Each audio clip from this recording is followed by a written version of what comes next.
Let us close the eyes, remembering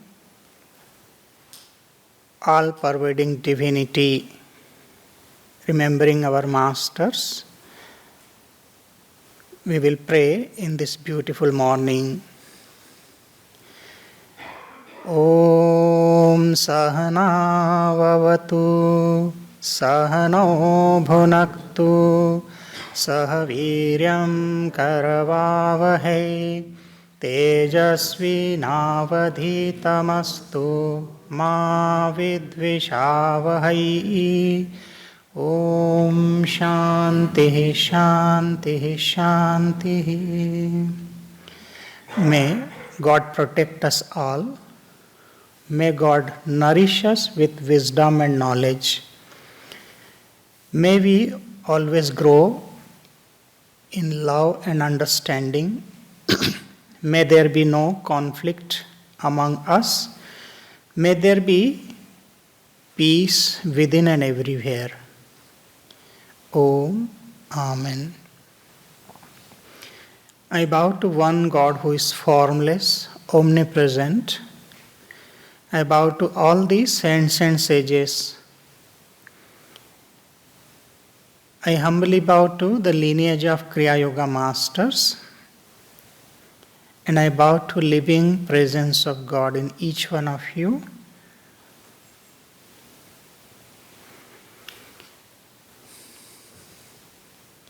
Good morning and welcome to this retreat with our master, Sri Guruji. In this retreat, we have kept a theme. So first of all, I would like to welcome you all for this retreat, being in presence of Sri Guruji and in subtle presence of all the masters. We'll learn something during this 3-4 days retreat. So the retreat topic or theme for this time is the river of compassion, life of a yogi.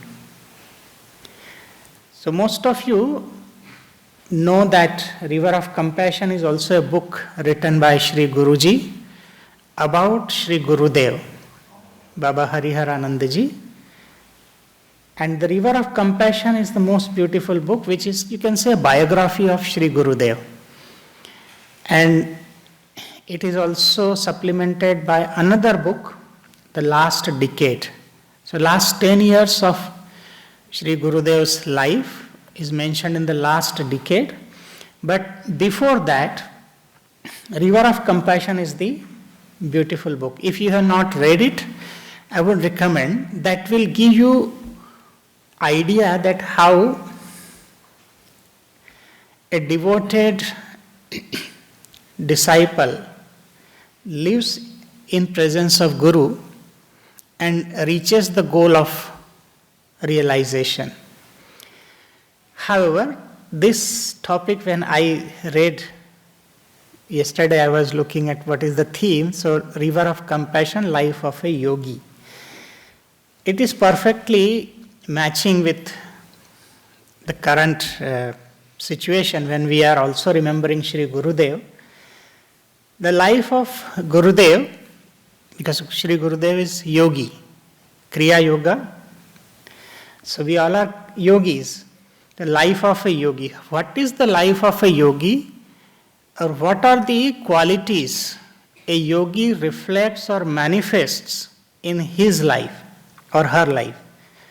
That is what we get the idea from Sri Gurudev's book or even life.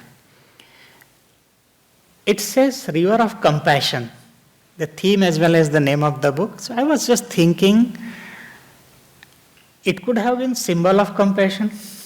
It could be any word we could use it. Why River of Compassion? Then next thought came to me, because compassion is the quality that we don't show it for once in our life. It is a continuous, the quality to be continuously cultivated and manifested in our life. That is why it's like a river. So it's not just symbol of compassion, it is river of compassion. Why river? If you look at the river starts from high mountains or glaciers sometimes, and then it starts flowing in the plains, and it continues to flow until it meets the ocean. So river does not stop in between. Even if you see, sometimes we see that there are some obstacles or big rocks, and river may change its course for flowing, but it does not stop. And this is the message from the river we learn, that our life should also be like a river. River has many functions, like number one, it gives the message to continuously flow, means not to stop or get stuck. Continuous flow means continuously striving for learning, developing. When the river is flowing, it is providing drinking water, it is also providing water for irrigation or generating electricity, power. It gives water not only to the human beings, for aquatics or even animals, serving the nature. So river represents itself life. River is not dead. So when we say river of compassion, so compassion should continuously be manifested in our life like a river. Not one day or once in a while, but in every action, every moment, our life should reflect it. And this is what Sri Gurudev has taught. So when we look at the life of Sri Gurudev, there are so many different experiences people can tell you. Some of you have spent time with Sri Gurudev. You also know that how compassionate he has been all his life. However, one name of Sri Gurudev, we call him Karuna Avatar. Karuna Avatar. Avatar means incarnation. Karuna is compassion. We call him the incarnation of compassion. We have given some names to all our masters. Like Paramahansa Yogananda ji is Prema Avatar, the incarnation of love. And so on. However, so Gurudev's name we say Karuna Avatar, because he showed compassion and he taught us how to be compassionate. Because if we are a yogi like him, then we must have this quality. However, what is compassion? Compassion, we can say it is quite art of seeing another person's pain as if it is our own. When we see somebody suffering, somebody is having pain or going through some misery, we look at that and we feel that it is not that person's problem or pain, it is my pain. So from a distance when we look at that and we feel that pain, this is what is the quality of compassion. It is the soft strength that reaches out not because it must, but because the heart cannot remain untouched. If we are really compassionate, our heart melts, we feel pain of other people. True compassion does not rush to fix anything. Remember, sometimes we just want to do something for other people when they are suffering. So it's not a quick fix. Real compassion is where we simply stand beside the person. It's not for a moment, but we stand by that person. We listen to that person deeply and offer our warmth, our love, especially when this world has become very cold.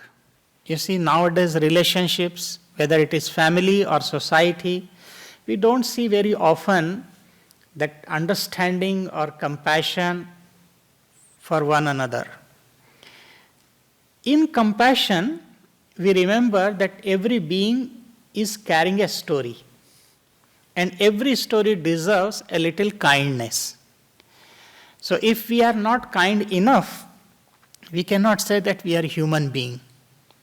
So compassion is the most important quality of a yogi. Some of you might have experienced it, that when you are meditating, and as your meditation goes deeper and longer, you start feeling the changes within you. And this transformation also teaches you how to be more compassionate. Especially I would say that those who meditate for a good period of time, they definitely feel they become a little bit more sensitive. And when you become sensitive, then only you feel the pain of other people. Heart melts, heart is more softer. However, I remember when we are discussing this topic, life of a yogi, or we also say life of a devotee. So, the river of compassion, this word compassion you can find in two scriptures. There are many, but I will refer to, and we will discuss those two references. One is in the Bhagavad Gita. You will find this word compassion, karuna. The other one is in the Yoga Sutra of Patanjali. Says Patanjali also has mentioned about karuna, and especially it is the quality of a yogi. So first I'll refer to Bhagavad Gita. If you read Bhagavad Gita in the 12th chapter is the Bhakti Yoga, the yoga of devotion. So in that chapter, Bhakti Yoga, Lord Krishna has explained certain qualities of a devotee. And he is telling Arjuna, who is dear to me? Remember, Lord is not discriminating. Lord is not telling that I love this person more, I don't love this person. He said, my love is unconditional for everybody. But among all the devotees, who is more dear to me or more closer to me? So those are the qualities. So there are two verses which are very important, and you'll see this is what we are supposed to become. So in the chapter 12, verse number 13 and 14, Lord Krishna is telling, Advaishta sarva bhutanam maitra karuna evacha nirmamo nirahankaraha sama dukkha sukha kshami. Then 14th verse is telling, Santushtaha satatam yogi yatatma dradha nishchayaha mayyarpita mano buddhi yo madbhaktaha same priyaha. Advaishta, now here the quality, Advaishta sarva bhutanam. Sarva means all. Sarva, this is a beautiful word. Sarva in Sanskrit has couple of meanings. Sarva means all or everything. So all means it's not about the human being. All includes the entire nature, like birds, animals, trees, anything which is existing, it's all sarva. Another meaning of word sarva is the sense organs. So here sarva is everything. Sarva bhutanam. So bhuta means everything included.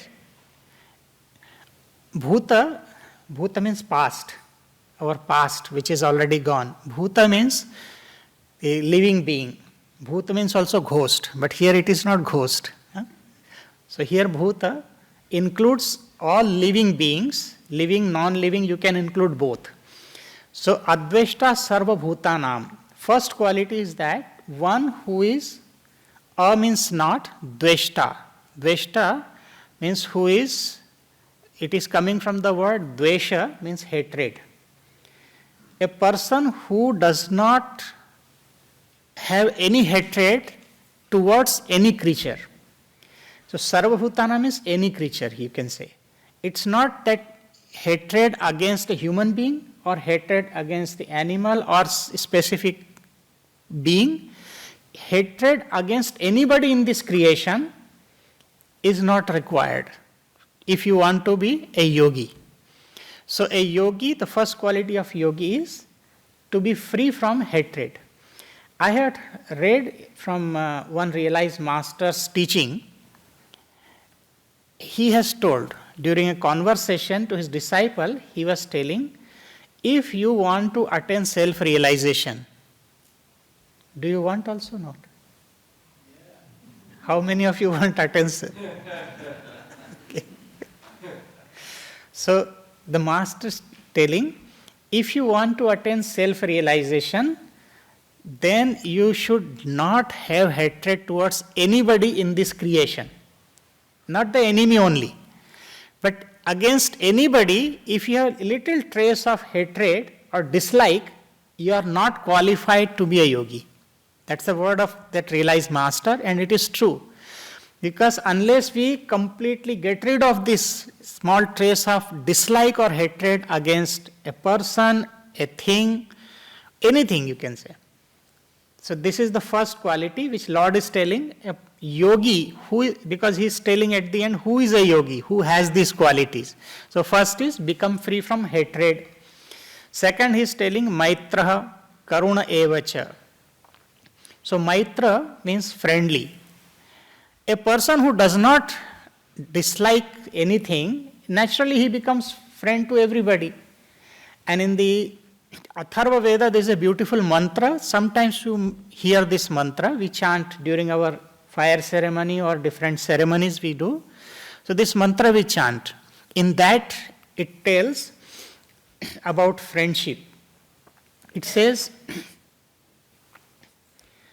Abhayam mitrat, abhayam amitrat, abhayam gyatat, abhayam parokshat, abhayam divanakta, sarva asha mama mitram bhavantu. This mantra says, Abhayam mitrat, abhayam amitrat. Means those who are friendly to me, let them become free from fear.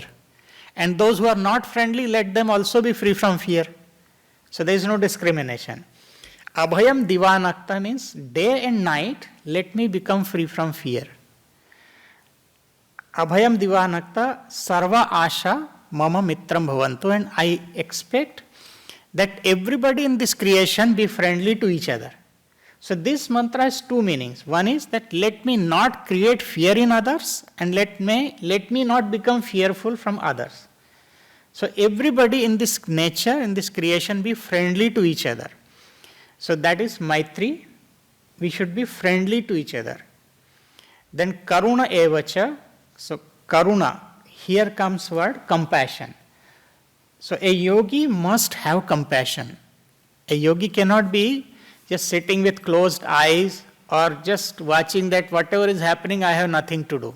A yogi feels the pain of others also. That is what is compassion. The next quality is nirmama.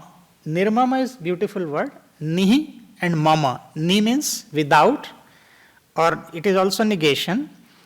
Absence of, or mama. Mama means the attitude of mind. That means it is the, you can say, freedom from attachment. Because we always tell this is my car, my house, my family, my job. So we always identify, we get attached to any subject or object. So this attitude of detachment, nirmama, nothing is mine. This is another interpretation. Nihi ahankar, nirahankar means without any ego. So a yogi also has to get freedom from ego. Samas dukkha sukha. So there are two things, sukha and dukkha. Sukha is happiness, dukkha is unhappiness. So sama means maintaining equanimity or maintaining balance without getting affected by pleasure or pain, happiness or unhappiness, because these two, you can say pairs of opposites, they are quite natural in each one's life. Nothing remains same, everything is constantly changing. If there is a moment of happiness, there may be moment of unhappiness also. It is part of the process. But what happens, we all want happiness, we all want good things to happen, We all want that everything should be favorable to us, but we don't want to reciprocate. But it's a part of process. If there is day, there is also night. And after night, again there will be day. So one who remains unaffected and balanced in pairs of opposites, whether it is prosperity or adversity, not getting affected, but maintaining the state of equipoise, or you can say state of balance and calmness, that he is the yogi. So sama, dukkha, sukha. And then the next quality, kshami. Kshami is one who is forgiving. Very often it happens that we commit mistake and then we repent for that. And sometimes we don't forgive ourselves. Forgiving others is fine. So there are two things we have to follow when we want to be yogi. That forgiveness for others also, as well as sometimes we have to forgive ourselves. Otherwise, when we condemn our own self, we don't progress because we are demeaning ourselves, so we cannot regain our confidence. So what happened, forgive, and after forgiving, forget it. So this is, and then in the next verse, Lord is telling, Santushtah Satatam Yogi. Santushta, this is another quality. A yogi is always content. Whatever happens, yogi is not lamenting, he is not crying for anything. This is whatever happens, it is grace of God. So that's the attitude of contentment. But remember, sometimes people make a mistake. When this word or quality comes about contentment, people think that I don't need to earn money. I'm happy or I'm content with whatever I'm earning. So contentment is regarding not about the efforts. It is the result. Be content with the result, not with the effort. Because if you become content with effort, you will not make more effort and you will not progress. So that's a clarity we need to bring. Then when the teachings are there, it is about what context. So here, it's don't be content with effort. Otherwise you will say, oh, today I meditated for 3 hours, I am content. So you will not go further, like 3 hours, so it may be less or maybe 3 hours. If you want to do more, then I am content. But don't be content with effort. Effort should always be there, but the result, whatever comes, be content with the result. Santushta Satatam. Satatam means here steadiness. You know, our practice, whatever we practice, so for example, we are doing our Kriya meditation. So our practice should be satat. Satat means continuous, uninterrupted, and it's like steady. What happens, sometimes we do a good amount of practice and then few days there is no practice. And there are many excuses. So yogi, if you want to be a real yogi, then you have to practice a little, but maintain the regularity, that is satata. And then it says, yat atma. Yat atma means self-controlled. So having good control over the mind and senses. Then dradha nishchaya. Dradha nishchaya means firm conviction. A yogi is not a weak person. A yogi has to be courageous and confident. So these are the qualities. One who has firm conviction that this is the technique, this is the goal, and I am going to continuously practice it. So this is the quality. Then Lord is telling at the end, Mai arpita mano buddhi. One who surrenders to me or dedicates his mind and intellect, mana and buddhi, mind and intellect to me. To me means to Lord. Sa me priyaha. Yah mad bhakta. That person is my devotee. And sa me priya, that person is very dear to me. Love is equal for all, but there are some people who have special affinity. They are more connected. So this is those who are devotee, those who surrender their mind and intellect to Lord, then they are more favorable, they are more better devotee, you can say. So however, in this, all these qualities, the quality which we are discussing is karuna or compassion. Now karuna or compassion, I'll give you another reference where you can find, and this is exactly in the Yoga Sutra of Patanjali. Now, Yoga Sutra says Patanjali, it is the classical text for anybody who is practicing yoga. So, you want to be a yogi, then you should have compassion. So, here it is said in the first book. The first book of Yoga Sutra, Sutra number 33, is explaining this quality, where Sage Patanjali is telling that when we live in this world, we go through different situations because nothing remains same. Everything is constantly changing in this changing world.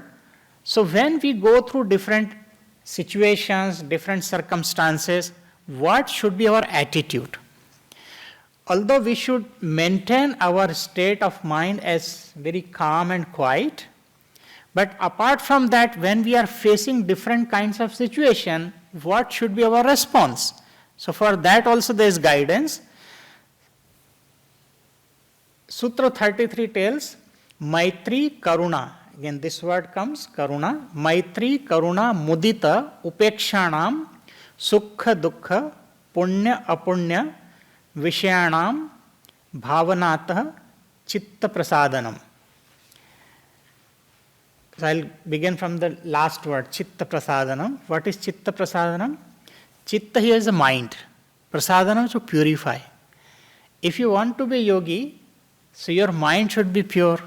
If your mind is restless, you cannot continue your practice. So Chitta Prasadanam, purification of mind and memory, both. Because Chitta has both meanings here you can take. Chitta is mind also, in some cases it is mind, and in some cases it is memory. So memory, purify the memory. Which memory? Our negative memory. Because we are carrying our memory life after life, and this memory bank, it has all those records which we have experienced through our five senses, through our mind. So all those impressions we are carrying, some of them are negative impressions, some of them are positive or good impressions, and both are burden to us. Because we have to be free from that old memory.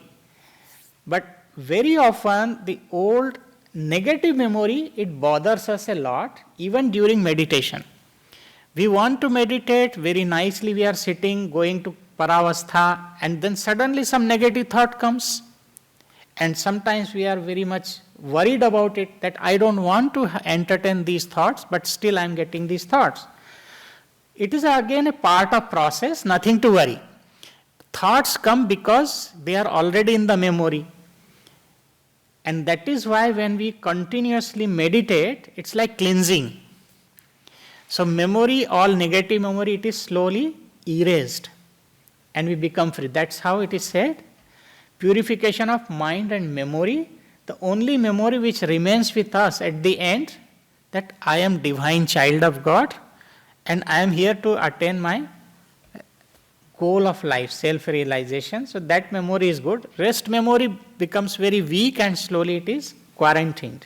So it doesn't bother anymore. But it needs lot of practice. So, Maitri, Karuna, Mudita, Upekshanam. So Maitri means friendliness, Karuna is compassion. Mudita means, you can say, state of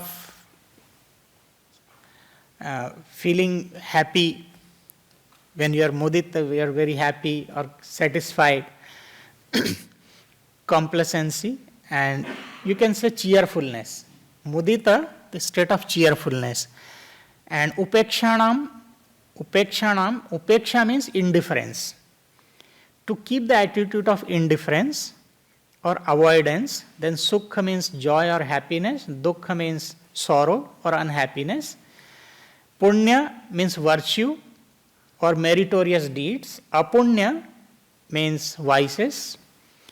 Vishayanam, Vishay means subject. In the subjects of. Bhavanatah, by constant thinking. Chitta prasadam, purification of mind and memory. So what is the meaning?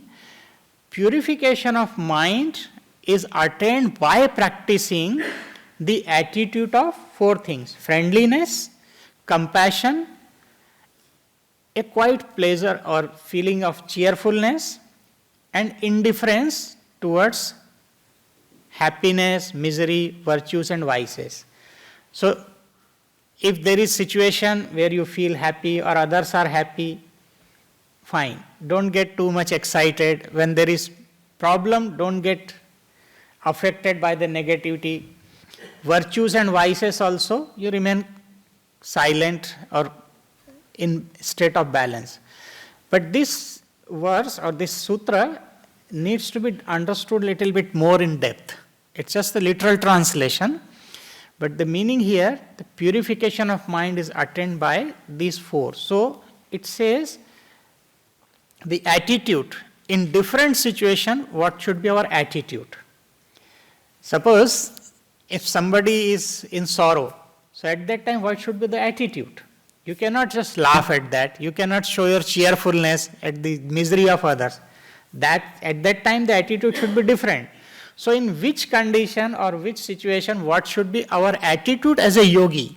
This is the guidance here. Sri Lahiri Mahashaya, when he explained about this sutra, he said, cultivate the attitude of friendliness, compassion and indifference in matters of happiness, unhappiness, virtue and vices, or in other words, make friendship with happiness. Make friendship with happiness, Maitri Karuna. So he has paired these words. Have compassion in suffering, contentment in virtues and indifference for vices. So 4 situations and 4 attitudes. Again I'll repeat, it is make friendship with happiness. That means when there is happy situation with others or within you, then maintain the attitude of friendliness. And when you see someone is suffering or situation is there, you are suffering, so maintain the attitude of compassion. And when you see the virtues of other people, good or meritorious deeds, at that time your attitude should be contentment, that I am happy, I am content that you are doing good. And then indifference for vices. We see sometimes mistake in others or sometimes we see some negative things are happening. So in that case, what should be the attitude? Indifference. Indifference means act where you can, but indifference means not to be affected by that or start criticizing others. With such attitude, when one meditates on the self-luminous Brahman, then the mind is pacified.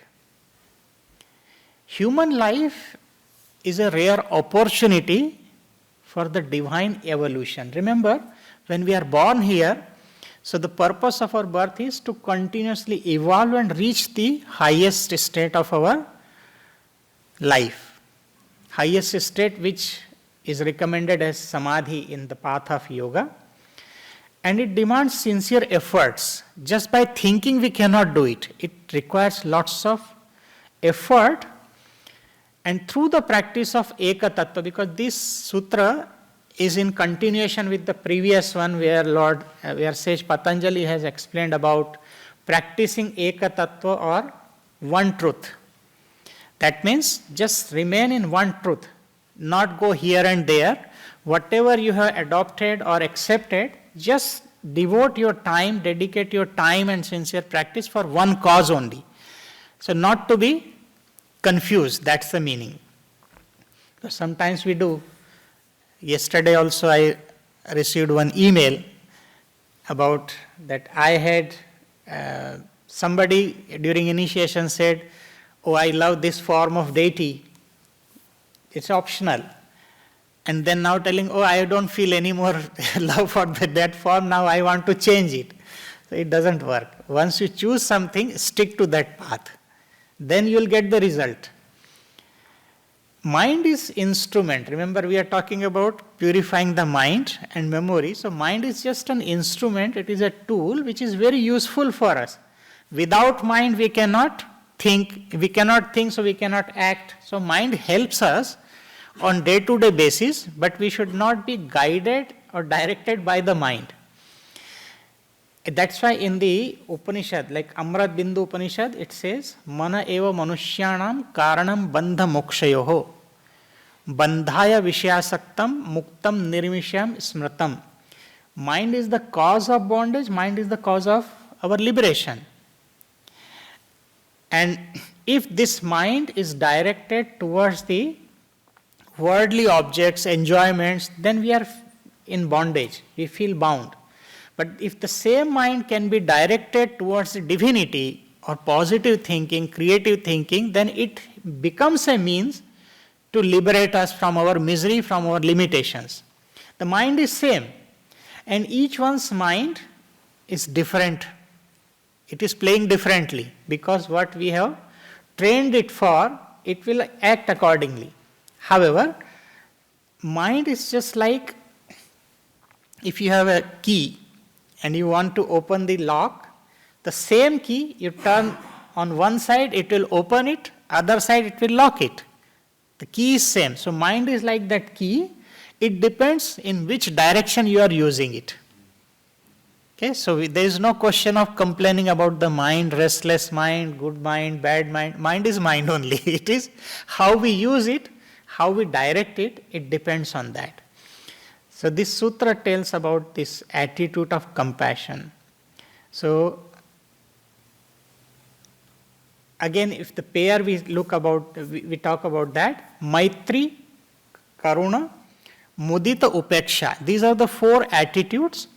And what are the situations? Sukha, Dukkha, Punya, Apunya. That means, so if you pair them, Maitri and Sukha, they are together. That means friendliness towards those who are happy. When we look around in our family, in our society, or in the world at large, we see that there are some people who are happy, some are unhappy, because depending on each one's karma, we go through our own result of action. So when we see people who are happy, what should be our attitude? Our attitude towards them should be friendliness. That yes, I am friend to everybody. You are happy, I am friend to you. And when we see dukkha means misery or sorrow.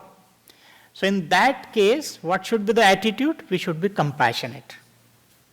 When we see people suffer, so we should develop compassion. That means we should feel their pain and extend our help in whichever capacity we are, extending our help and trying to do the best for them.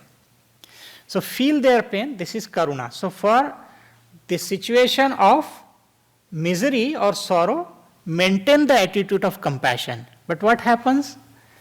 On the contrary, sometimes we see people suffering and what we say? It is good, that person should learn a lesson. That's not the attitude. That is not the attitude of a yogi. Yogi has to feel compassion in those situations, otherwise we are not yogi, we are ordinary being. Then third situation is mudita, and the attitude should be punya. That means when we see virtues of people, at that time our attitude should be cheerfulness. Mudita, happy. Usually what happens when we see other people are progressing, they are very good at something. So instead of becoming cheerful, we feel, why this person is progressing, isn't it? Why I am not progressing? Why this person has good virtues but I don't have this? Why this person is getting more respect but I am not getting? So this is not the right attitude. We should be happy that this person is progressing, this person has good qualities, and let me also develop these qualities. So that is cheerfulness. If we are not cheerful about the virtues of other people, then opposite thing will happen, that is jealousy or hatred or dislike. Then we are not in the category of a yogi.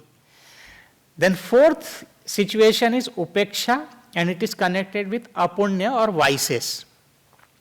So when we see vices in people, when we see mistakes of others, or in society something is happening, so instead of criticizing, instead of abusing, instead of blaming for those things, we should be indifferent that yes, it happens and what best I can do.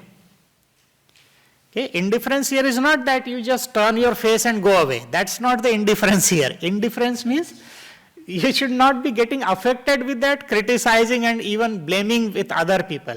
Rather, remain indifferent. Yes, it happens. It's a part of the world. Let me do my best to change if I can. What best or good things I can do in those situations. That is indifference. Okay, so be clear. That's not turning the face up and okay, I don't care. We have to be caring. Okay, so these 4 situations and 4 attitudes. Is it clear? But what happens? We forget. And that's why our attitude changes in any situation. We act wrongly and then we suffer for that. So, when we see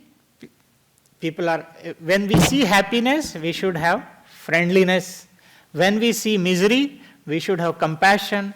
When we see virtues of others, then we should be cheerful. We should appreciate others rather. And when we see wicked or when we see apunya vices or mistakes, then in that case, remain indifferent towards that mistake and do your best. Mistake,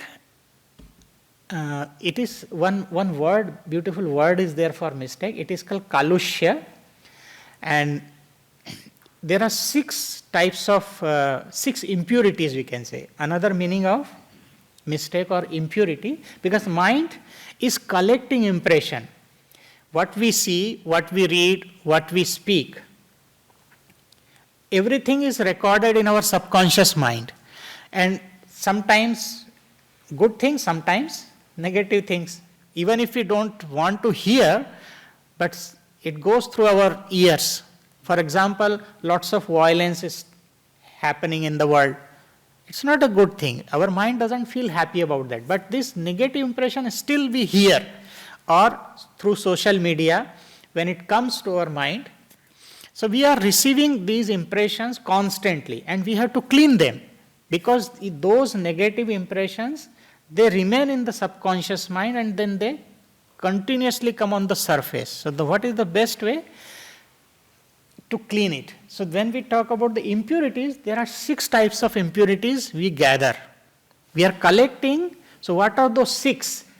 I'll explain a little bit more. It's not in that sutra exactly, but it explains these 6. So these impurities in Sanskrit we call kalushya. Kalusha or kalushya. So first impurity, it is called raga kalushya.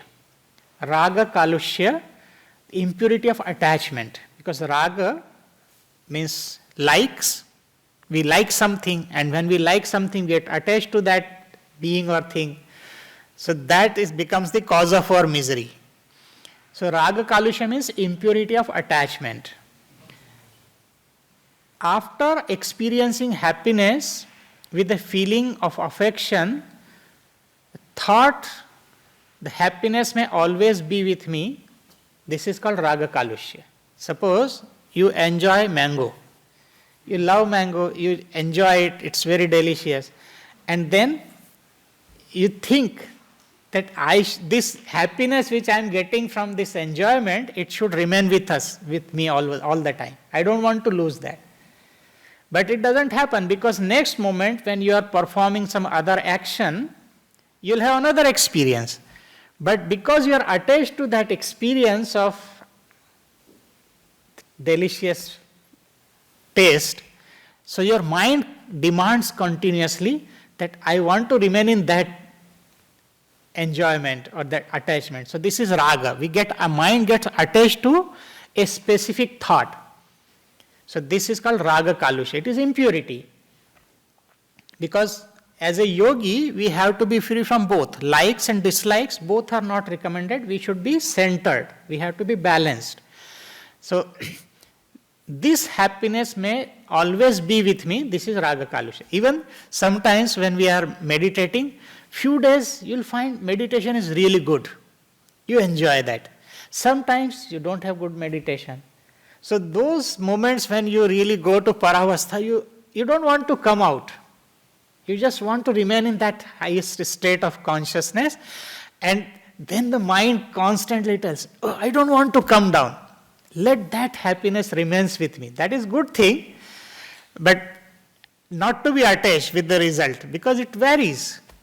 However, so this is Raga Kalushya, and this is created due to Rajasic nature of mind. Rajasic means more active.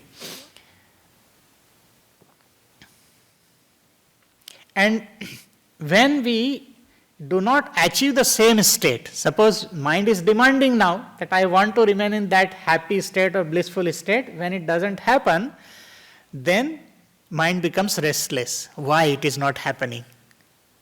Why I am not able to get the same state of bliss? Every single meditation I should have that. However, it comes. Then second kalushya or impurity of mind is known as irsha kalushya. Irsha means it is called, you can say, jealousy. Irsha kalushya is the burning sensation generated in the mind, and when it is generated, when we look at the good qualities or wealth of others.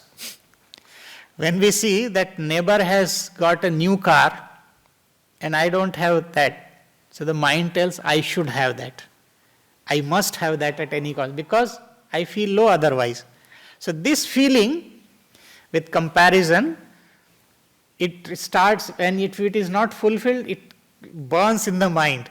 So this burning sensation, which is nothing but jealousy, or you can say irsha, envy, in other words we say envy. So it is impurity of mind.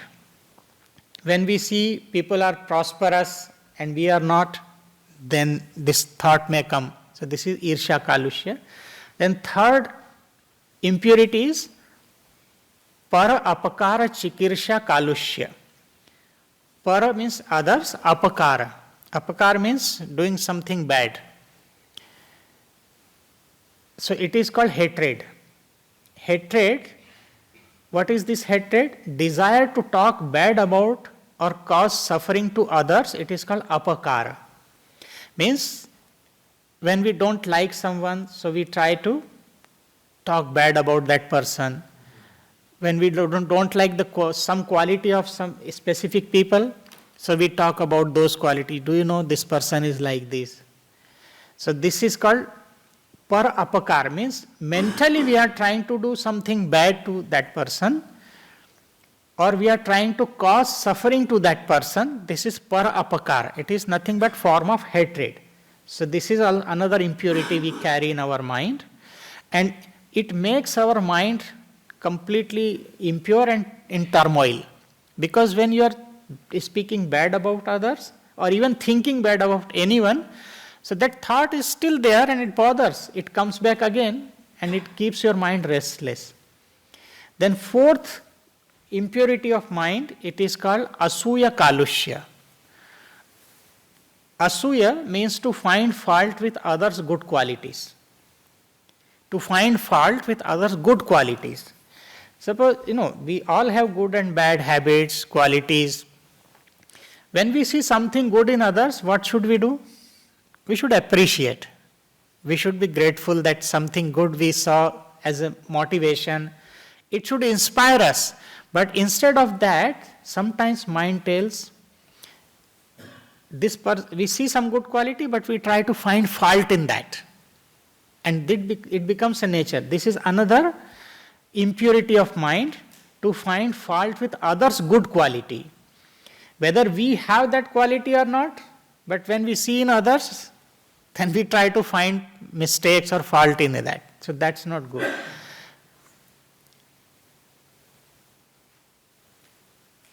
So this is asuya kalushya. Then fifth impurity is, it is called dvesha kalushya. Dvesha kalushya here, it is more related to anger. Opposite of forgiveness is dvesha kalushya. Opposite of forgiveness. So when people commit mistake, when people have a problem, or they did something which is not good thing, so instead of forgiving, we start having more anger and criticizing them. So that is called dvesha kalushya. It creates restlessness and impure the mind. So, what is the remedy? For a yogi, develop this quality of forgiving others. Then the sixth impurity, which is the last one, amarsha kalushya. Amarsha kalushya means trying to revenge after listening to someone's harsh words or not able to tolerate the insult by others. Somebody insulted, somebody said something which is unpleasant. So just keep quiet, that it is that person's karma. But instead of that, mind tries to revenge. May not be immediately, but in future, whenever there is opportunity, we constantly think about taking revenge, teaching a lesson to that person, because that person did something wrong or said something unpleasant.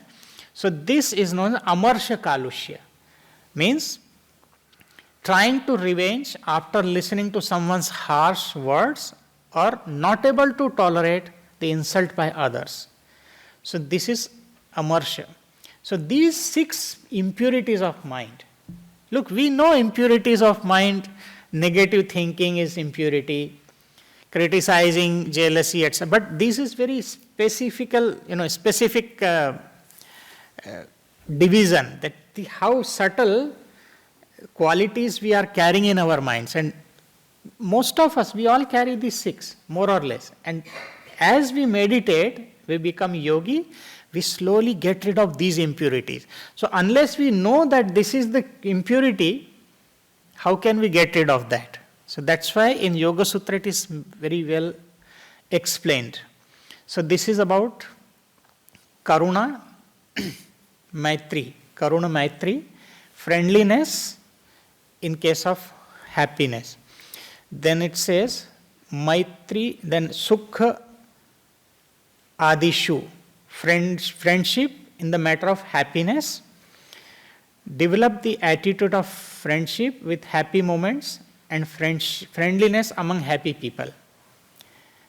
Cultivating happiness means to be always cheerful and content, and it requires accepting or facing daily happenings with the right attitude. This word sukha, happiness, it is explained by Sri Lahidi Mahasaya, splitting these syllables. So sukha and dukkha. Sukha means happiness, dukkha is unhappiness. So in both words, in Sanskrit, there is one letter which is common, kha. Sukha and dukkha. Kha is Akasha Brahma, means kha means space, formless space. Kha means sky, and su means good. Du means bad. In very general sense, su means good. So kha, this word kha, if it represents space or sky, that means sukha and dukkha. If you think about this word, specific word kha or letter kha, when kha says it is sky or space. Now space is void. There is nothing in the space. It's empty. So, truly speaking, sukha and dukkha have no existence. Both are void. Sukha and dukkha means happiness or unhappiness, they really do not exist. It is the state of mind. It is just a state of mind, but they do not have any physical existence. So if it is not physically existing, why should we bother about it? If it is just a state of mind, a state can be changed. If it is a state of happiness, it can be transformed. If it is a state of unhappiness, it can also be transformed. So not to bother much about that. Now, Lahidi Mahasaya said, Sukha and Dukkha. So he said, in the chakra, if you see, metaphorically, in the 7 chakras, where is heaven, where is sky? If you see from the bottom center, the 5 gross elements, they are represented by the 5 chakras, lower chakra. Like the bottom center, Mooladhara chakra, it is earth element. Earth element. Second center is the water element. Navel center is the fire element. Heart center is the air element. And throat center is the space. So where is space? Inside the body. Space is in the throat center and above. Above the throat center, there is no element. It's just space, the different layers of consciousness, you can say. So space starts from here, throat to the fontanel. And when we are in meditation, especially in Paravastha, so from the soul center, then fontanel, and then inside the cranium, and then beyond that. So it's just space above this. In which layer we are, we don't know. But we are in blissful state. We are not in any more lower chakras or element. So Kha means space. Where is Kha? Here, in the throat center. Now, Lahidi Mahasaya gave the definition, Samipe, from Sukha, so he says Sa, he took word, Samipe Kha is Sukha. Means, when you are closer to space, you are happy. Durete Kha, from Dukkha, he said Du. So Durete Kha means, if you go away from the space, you are unhappy. Now you think, where is space? So which is the distance? Samipe Kha means, if you are closer to space, you are in happiness here.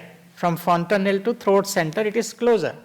From throat center to bottom center is a longer distance. If you go away from the space, then you are in unhappiness. That means, when we keep our consciousness in the world with different types of activities, we are always in restlessness, we are in misery, we are in sorrow.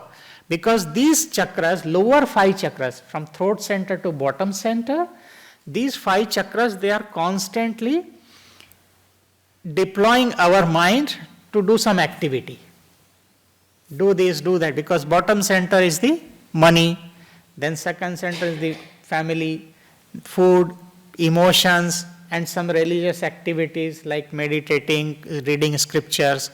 So we are constantly engaged in some activity when our consciousness is in this lower 5 chakra. But when we keep our consciousness in the cranium, not in lower chakra, but from soul center to fontanel and above, so we are not doing any activity at that time. We are beyond activity. Activity is only in the 5 lower chakras. So when we are not doing anything, we are not doer. And when we are not doer, who we are? We are also not enjoyer, because if we do something, we enjoy the result. But when we are not doing activity or action, there is no result. So where we are just drashta. Drashta means we are observer. We are just witness. So as long as we keep our consciousness from soul center to fontanel above in the cranium, we are not unhappy, because we are in sukha, we are in happiness. And when we go away, means towards the lower chakras, then we are in difficulties, miseries. So this is sukha and dukkha. But remember, both are void. Just state of mind, you change it with your meditation, elevate your consciousness, you go beyond both. So you are not in any ordinary happiness, but you go to blissful state in Paravastha. So one should also appreciate and love the happiness of others. It's not just our happiness, but when we see other people who are happy, we should appreciate that I am so happy to see you are happy. But instead of that, we think, why this person is so happy? Okay? We should be happy. We should be appreciative that at least one person we see who is happy, and we should also be happy because we are yogis. Ordinarily, people seeing the happiness of others sometimes experience some degree of jealousy, and jealousy pollutes the mind. Okay? So, I'll quickly finish this talk today. When we are talking of friendliness, in case of happiness, when we see people who are happy, so we should be friendly. That's our attitude. What is this attitude of friendliness, or who is a real friend? I'll tell you one story to conclude this talk today. Once Lord Krishna and his childhood friend Sudama, they studied together in Gurukulam or school. Once they were wandering in jungle and they lost their way. Both were hungry, thirsty. After searching a long distance, they were searching for something to eat. Finally, they found one tree, and it has only one fruit. So, tree had only one fruit. So, Lord Krishna, he climbed on the horse back, and he plucked this fruit. Then he divided this fruit in 6 parts, like you see the orange. So he put the six parts. Then he asked Sudama, he gave one piece to Sudama. First he gave to his friend. Sudama ate it and immediately said that, I am so hungry, can you give me one more? So one, then another, then another. So one after the other, Sudama ate 5 pieces of the fruit. Now only one is left. And then Sudama again said that I am still hungry. So Lord Krishna said that I am also hungry. I also need to eat something. Why you want to eat everything? So he kept quiet, and then Lord Krishna took the last piece of that fruit and putting into the mouth, immediately spit it out. It was very bitter. And Sudama was telling, it's so delicious, so I want to eat more. So when Lord Krishna felt it was so bitter, he just spit it out. And then he asked Sudama that it is so bitter, how could you take all and you are not allowing me to eat? Then Sudama said that I knew that it was bitter and I wanted to take all bitterness. I didn't want you to taste. That's why I was asking you that I am hungry and I wanted to eat. And this is called friendly. This is the friendliness. This is the attitude of a friend. That let me suffer, but let my friend be happy. So when we love somebody in our life, this is the attitude of friendliness we have to bring. Whether it is wife, husband, children, anyone can be a friend. So keep this attitude that let me take the difficulties, but let me make other person happy. This is what is the quality of a yogi, says Patanjali is telling, Maitri Karuna. Means Sukha. Maitri Sukha means when we see people happy, be friendly. So be friendly means don't compare, do not criticize, but appreciate others. So that, you remember when we appreciate other, not only the other person is elevated, but we also feel happiness. When we do something like which is unpleasant, then our mind also is polluted and we don't feel happiness. We lose our peace of mind also. However, so the other 3 qualities, the attitude we'll discuss little bit more in the next class. Let us close the eyes. Om Sarve Bhavantu Sukhinah Sarve Santu Niramayah Sarve Bhadrani Pashyantu Ma Kaschid Dukkha Bhag Bhavet. Om Shanti Shanti Shanti. May all become happy and healthy, loving, noble and compassionate. May there be no suffering, no sorrow. May there be more love, peace and harmony among all of us and in this entire creation. I humbly bow to God in all of you. Om. Amen.